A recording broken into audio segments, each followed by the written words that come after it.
population is a little over 60 million people. Each region has its own unique culture, customs, and cuisine, so you'll find a lot of differences between regions in the north and those in the south. Now, Italy is in southern Europe, and it's surrounded by the very important Mediterranean Sea. It also has the Adriatic Sea on the east, the Tyrrhenian Sea on the west, and then the Ionian Sea in the south. Though obviously Italy has thousands of years of history, Italy only became an actual unified country in 1861. The mainland is a long peninsula that looks like a boot, the southeast being the heel of the boot, and the Calabria region in the southwest being the toe of the boot. The area of Italy is 116,305 square miles, including the islands of Sardinia and Sicily, making it just slightly larger than the state of Arizona in the United States. Vatican City is a very important independent nation state for the Roman Catholic Church. It's also home of the Pope.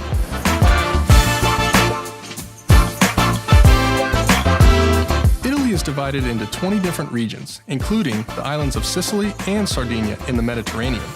The country's largest cities are Rome, the capital, Milan, and Naples. Italy is known for its Mediterranean climate, which is found mainly on the coast. Inland, it's generally cooler and wetter, but usually hotter during the summer. Southern Italy has a hot and dry climate, while the north has more of an alpine climate, getting lots of snow in the winter. About 40% of Italy's land is mountainous, which is a great place to ski in the winter and perfect hiking weather in the summer. There are two major mountain ranges, the Alps and the Apennine Mountains. The Alps are in northern Italy and run across 7 other countries. The Apennine Mountains run along the length of the Italian peninsula, roughly splitting Italy in half. There are roughly 30 volcanoes in Italy, 3 of which are active. Mount Etna, located on the east coast of Sicily, Stromboli, a small island off the north coast of Sicily, and of course, Mount Vesuvius.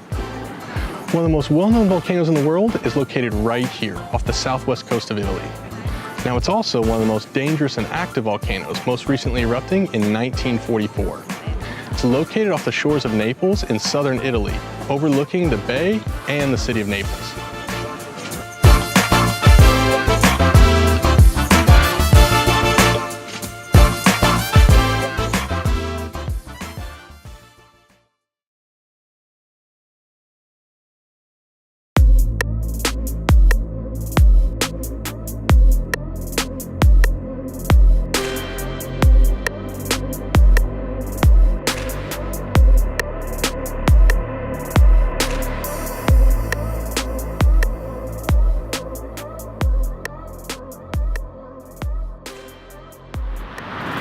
It's hard to talk about Italy without talking about Rome, the capital city, mainly because of its impact on the entire world.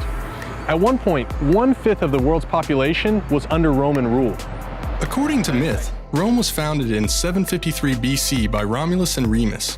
The twin brothers were abandoned as babies and were rescued by a she-wolf. Legend has it, as they got older, both debated and argued over where the city would be located and who would rule it. Romulus killed his brother, becoming the first king of Rome. The legend continues, 7 kings ruled Rome until the last king was overthrown, and then began the Republic around 509 BC. To prevent one person from having total control of the government, the Republic was created. And these were ruled by senators who were elected by the people. This allowed it so that no one person could ever have complete control of the government. Now, Rome began its expansion almost immediately, first taking over many parts of Italy, and then eventually expanding to territories all the way across the world. During this time, Rome became a dominant empire with no real enemies that were ever a true threat. As time went on, the government started to change. The 500-year-old Roman Republic eventually became corrupt and weakened by bloody civil wars, internal political fighting, and dissatisfaction with the Senate. These all led to the fall of the Roman Republic. Things were getting so unstable that 3 of the most powerful men, including Julius Caesar, joined together to try and fix Rome, or at least try to keep it from falling apart. But once one of the 3 members died, Caesar managed to take complete control of Rome. He made himself the dictator, giving himself all the power. As he gained more and more power, making himself dictator for life, the other politicians, or senators, they didn't like that so much, so they all came up with a plan and assassinated him in 44 BC. This, of course, brought a civil war again in Rome, which lasted more than 10 years. Eventually, Caesar's adopted son, Augustus, took over, officially beginning the Roman Empire. The struggle for supremacy would last more than 10 years.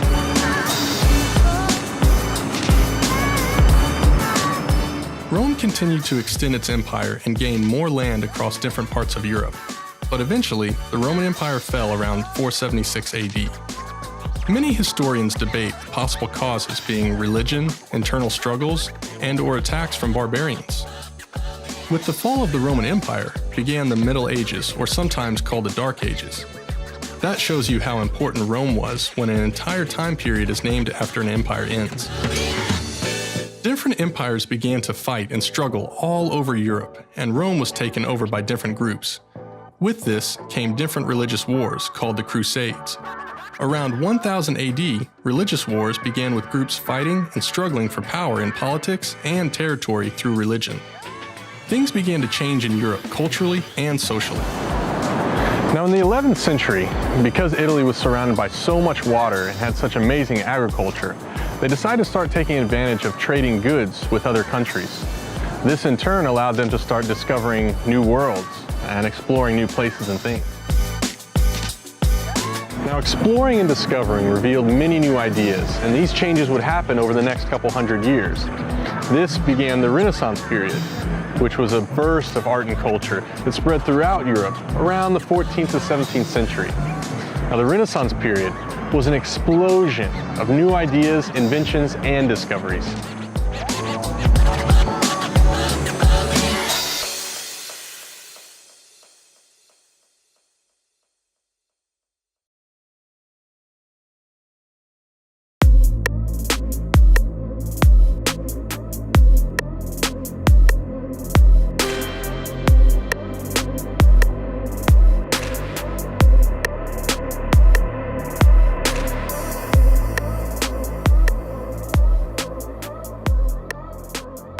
When you think about Italy, you can't help but think about the art, food, sports, fashion, religion, beautiful buildings, and architecture.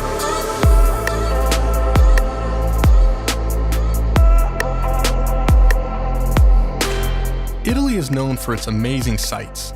It has the most UNESCO World Heritage Sites in the world, with a total of 53. The Colosseum, Venice and its lagoons, Cinque Terre, Pisa, Historic Center of Florence, Pompeii, the list goes on and on. The major religion in Italy is Catholicism. Almost 90% of Italians consider themselves Catholic. The headquarters of the Roman Catholic Church are here in Vatican City, which is home of the Pope as well. The Vatican is also home to some of the most amazing art and architecture, especially here at the Vatican Museum. Let's check it out.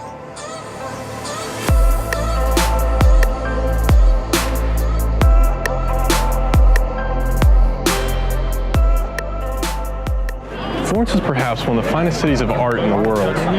It was the birthplace of the Renaissance, which was the groundbreaking time period of cultural ideas and exchange, of literature and art and architecture and politics and science. People like Da Vinci, who was an amazing artist and inventor, or Galileo, the astronomer, and Columbus, the explorer, or even Michelangelo, who was just an amazing artist. They all just started popping up.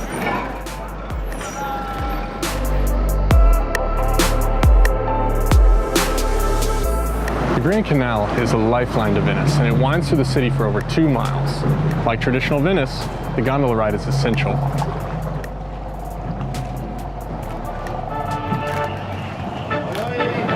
St. Mark's Plaza, or as they say here in Italy, Piazza San Marco, is one of the greatest squares in the world. It's also home to Venice's finest architecture, like St. Mark's Basilica and St. Mark's Bell Tower.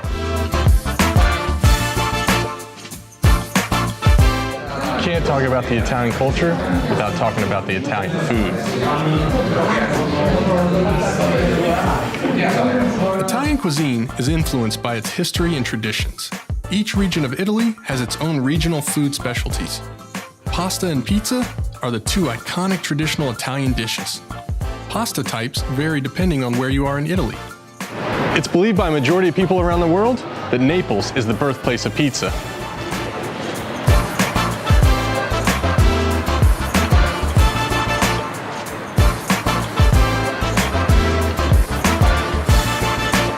Italy is also the world's largest producer of wine.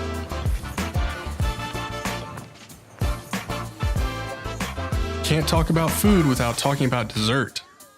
Gelato is a very popular Italian ice cream that can be found all over Italy. Its history dates back to the Renaissance period in Florence. Much like ice cream, it is made from milk, cream, and sugar, and of course, whatever flavor you like. Unlike regular ice cream, it has less fat, less air, and more natural flavoring. Nowhere in the entire world can you find architecture like in Italy. Originally borrowing ideas from Greece, the Romans created their own style, influencing architecture all across the world. Romanesque architecture can best be described by round arches, huge pillars or columns, and giant domes. Even today, you can see how much influence they have on buildings across the world.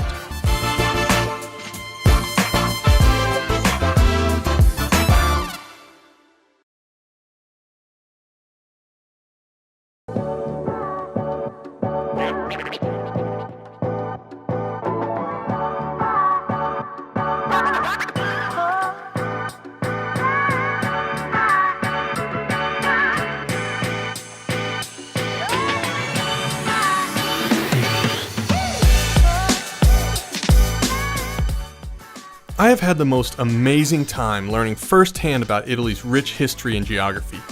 But I learned very quickly that the people of Italy truly make up its culture. The only way for you to understand what it's like to be a kid in Italy is to actually find another kid just like you and show you their life is not much different from yours. I was able to meet Lucrezia and spend a day in her shoes. So, how old are you, Lucrezia? I'm 12 years old. And what grade are you in school? I'm in 7th grade, or in Italy, we would call it the 2nd year of middle school. So, what is your favorite subject? My favorite subject overall is English, because I really like it. Technology is another one of my favorite subjects. I also really like Italian, history, and geography. Why do you like those subjects? Because when I am older, I would like to travel the world. I would love to go around the globe, so I would like to be able to speak English. I like technology because mainly of its theory. What do you want to be when you grow up? So, first of all, I would definitely like to be a good person like my parents. Then, I'd like to study both information technology and environmental technology at the university in order to, one day be able to evaluate if the terrain or soil is suitable for a type of agriculture or not. Or if a tree is sick or ill, I can help it. What are some of your hobbies? I like to draw and paint, but I am bad at them. I like to listen to music. That's one of my hobbies. I do play sports. I used to do rhythmic gymnastics. But I still keep on doing sports with my father, who has a studio as a physiotherapist.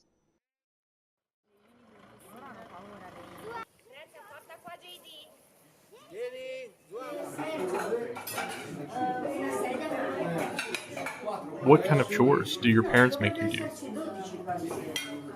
I help in setting and cleaning the table, sometimes. Thanks to my grandma who taught me how to do it, I sometimes, but rarely, iron clothes. Other times, I sweep and wash the floors. I wash the dishes, and I make the bed, both mine and my other family members. How do you think that doing chores or jobs around the house make you more responsible? Because I show and prove that I'm both willing to help and be helpful. It shows I'm independent. I think independence makes me more responsible.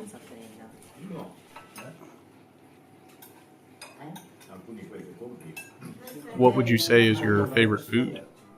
Well, I don't have one in particular to say, but I love eating. I always love eating. And I would do it every day, every minute.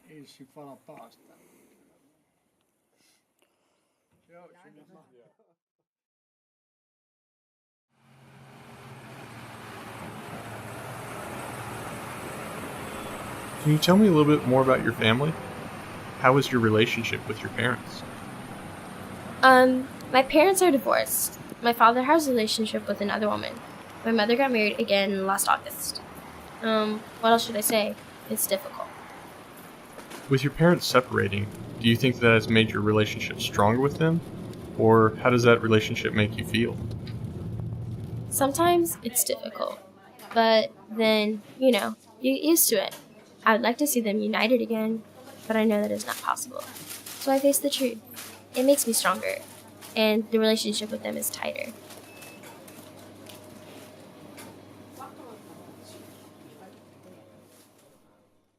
If you could tell kids around the world about Italy and its culture, what would you want to tell them? Well, I would say that Italy is a beautiful country on its historical culture side.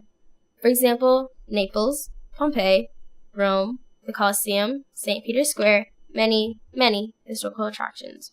In Italy, we're also really tied and bound to food and family. We are really close to family, but on the socio-political side, it needs to be improved, because Italy is a country without rules sometimes. Our laws say we must accept all immigrants and refugees, but sometimes many people do not treat everyone with respect. It causes tension. I don't think it is fair sometimes, and I think we should treat other people that do not look like us equally. Law should be equal for everyone, with no difference of the person. Okay, Lucrezia, if you could say something to other children in the world, what would you like to tell them? To be themselves in every occasion. To never change because of others. To be happy even when destiny or life puts obstacles in front of us, and to overcome them. To be strong. Strong not in a muscular sense, but to never quit. That's it. It has been so much fun traveling across Italy this episode. Special thanks to Lucrezia and her family for welcoming us into their homes and letting us be a part of their lives. Also, a huge thank you to all the other amazing people that helped us learn about the amazing country of Italy. That's all we have for this time. Until next time, keep chasing culture.